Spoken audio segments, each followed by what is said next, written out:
wabarakatuh. Waalaikumsalam warahmatullahi wabarakatuh. Udah masuk ke kelas semuanya ya? Sudah. Oke, sebelum memulai pembelajaran, marilah kita berdoa terlebih dahulu. Berdoa mulai. Bismillahirrahmanirrahim. Raditu billahi rabba wa bil islami dina wa bi Muhammadin nabiyyan wa rasula. Rabbi zidni ilma warzuqni fahma birahmatika ya arhamar rahimin. Amin ya rabbal alamin.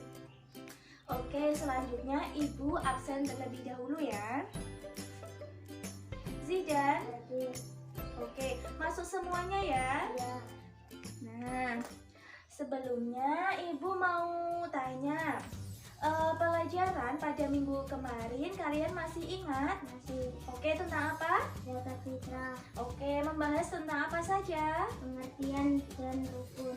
Nah, pinter. Sekarang Ibu mau tanya, pada gambar ini, anak ini sedang apa? Berinfak. Oke, sedang berinfak ya. Jadi di sini anak ini sedang berinfak untuk rumah yatim piatu al-ihsan.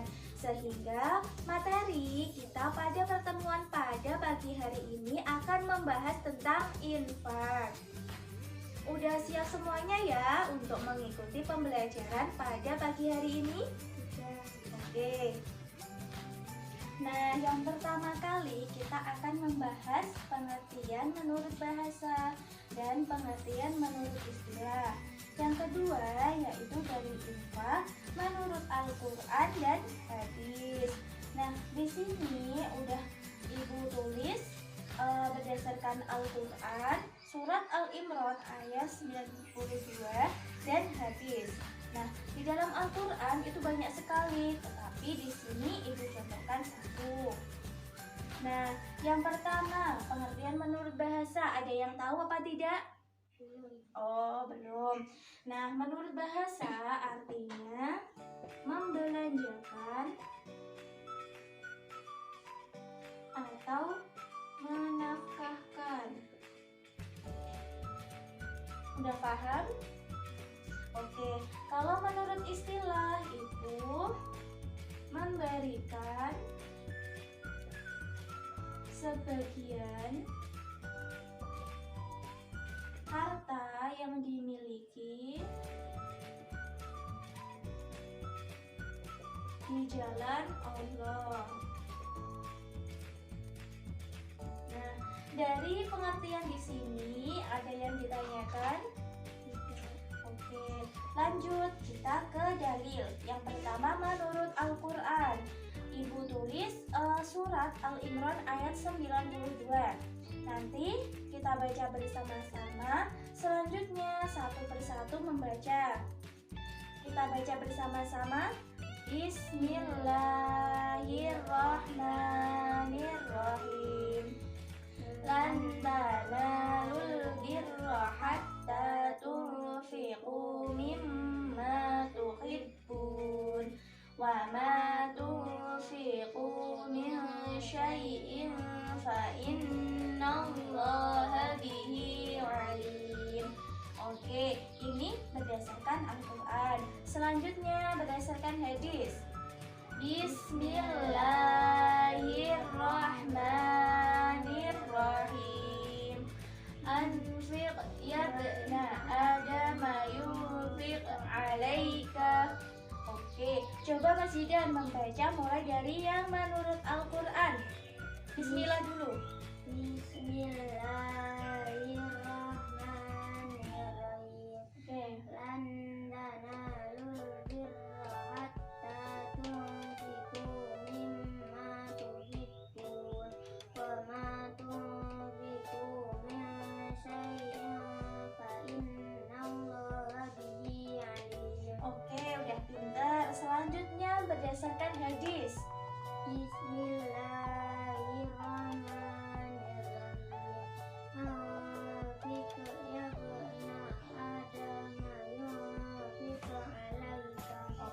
sudah bisa semuanya ya?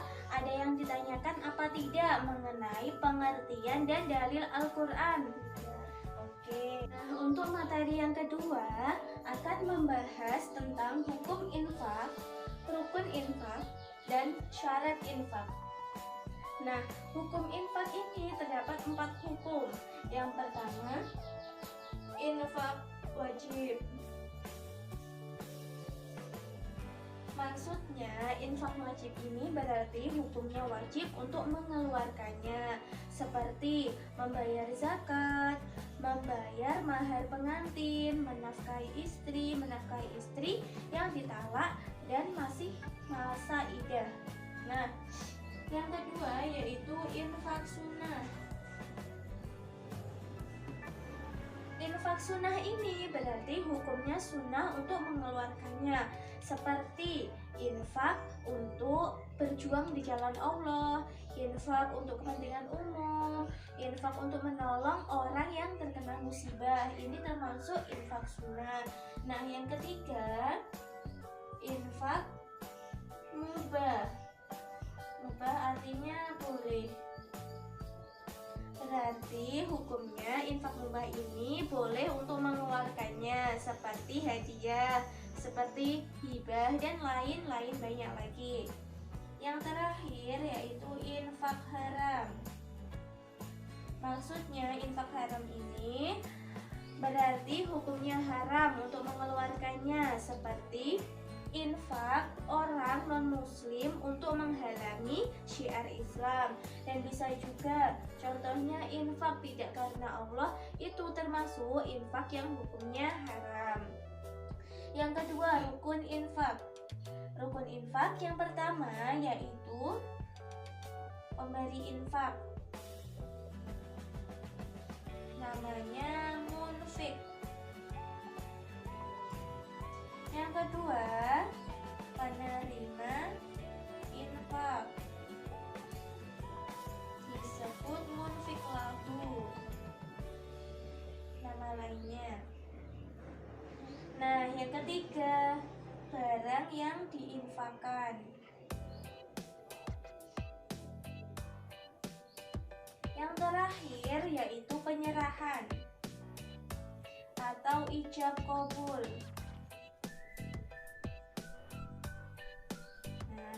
Nah, yang terakhir yaitu syarat infak. Syarat infak ini ada 2 nanti. Syarat infak untuk munfik. Munfik ini tadi sama dengan pemberi infak. Yang pertama, syarat infak untuk munfik yaitu orang yang mempunyai harta lebih, ikhlas karena Allah,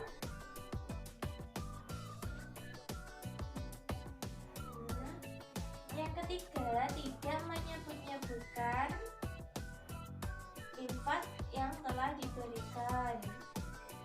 Nah, yang terakhir yang paling penting yaitu tidak menyakiti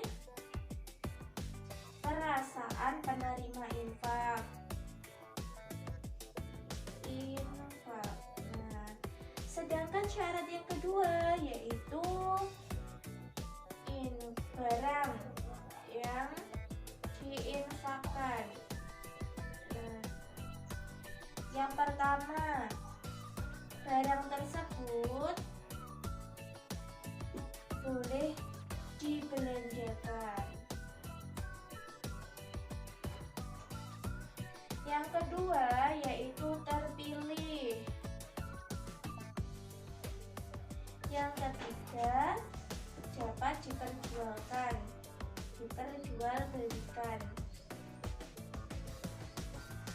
Yang keempat, sah penerimanya dan pemiliknya. Yang terakhir, tanpa barang pengganti. Nah, untuk poin yang terakhir yaitu kita akan membahas tata cara infak. Nah, tata cara infak ini kita harus mengikuti dari ajaran Rasulullah SAW. Nah, untuk selanjutnya kita akan membahas golongan yang berhak menerima infak dan golongan yang tidak berhak menerima infak. Yang pertama, golongan menerima infak itu adalah orang tua. Yang kedua yaitu keluarga atau saudara terdekat. Yang ketiga yaitu fakir miskin.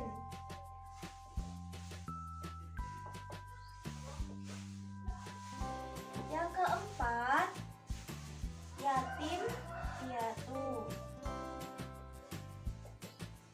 Nah, yang terakhir ini musafir atau orang yang dalam perjalanan. Nah, sedangkan golongan yang tidak berhak menerima yaitu orang kaya, orang murtad, orang muslim, non-muslim yang memusuhi agama Islam. Sedangkan selanjutnya orang yang mampu bekerja itu juga tidak berhak menerima infak. Yang terakhir yaitu pembangunan tempat umum yang sudah mewah. Nah, dari materi ini tentang infak ada yang ditanyakan? Tidak. Oke, jadi kesimpulannya untuk materi kita hari ini, Allah memerintahkan kita untuk berbuat dalam kebaikan dan melarang kita untuk tolong-menolong dalam hal kejelekan. Nah, dalam ajaran Islam yang berkaitan dengan tolong-menolong yaitu infak. Kita tadi mempelajari apa saja pengertian, rukun infak, golongan penerima yang tidak berhak, dan lain-lain yakin. Nah, selanjutnya Ibu punya tugas untuk kalian untuk dikerjakan di rumah. Nanti dikumpulkan pada pertemuan selanjutnya. Nih, jangan lupa dikerjakan di rumah. Nah, untuk mengakhiri pembelajaran kali ini, mari kita tutup dengan doa. Oke, berdoa mulai. Bismillahirrahmanirrahim. Wal asri innal insana lafi khusrin illa alladhina amanu wa amilus sholihati wa tawasaw bil haqqi wa tawasaw bis sabr. Alhamdulillahi rabbil alamin. Baik, di sini Ibu mohon maaf apabila ada salah kata dalam bicara. Oke, tetap semangat belajar. Wassalamualaikum warahmatullahi wabarakatuh. Waalaikumsalam.